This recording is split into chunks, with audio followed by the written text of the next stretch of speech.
Last year, the European Union ordered Apple to pay up to $14.5 billion for illegal tax benefits in Ireland. The company expected some bad news when Commissioner Margrethe Vestager started the investigation in 2014, as the International Consortium of Investigative Journalists revealed in the Paradise Papers. Apple relocated its cash stockpile to the tiny island of Jersey after the beginning of the investigation back in 2014.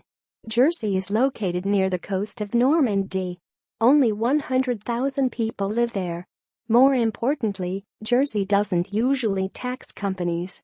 For years, the company benefited from tax benefits in Ireland which were later ruled illegal by the EU Competition Commission, a ruling Apple and Ireland are still fighting.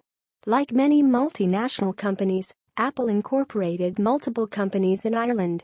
The first Irish subsidiary, called Apple Sales International, was receiving most of Apple's international profits. According to the ISAG, it is reported more than $120 billion in revenue between 2009 and 2014. A second subsidiary, called Apple Operations International, then received most of those $120 billion in dividends. And, you guessed it, those two subsidiaries then attributed the vast majority of their profit to a head office. This head office wasn't based in any country on Earth. The European Union started an investigation in June 2014, leading to the huge $14.5 billion fine. The Commission's investigation concluded that Ireland granted illegal tax benefits to Apple, which enabled it to pay substantially less tax than other businesses over many years.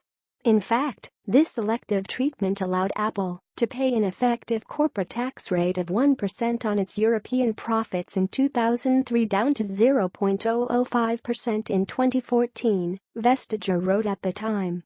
It's unclear if Apple is going to pay this fine, as European governments are currently discussing a tax reform.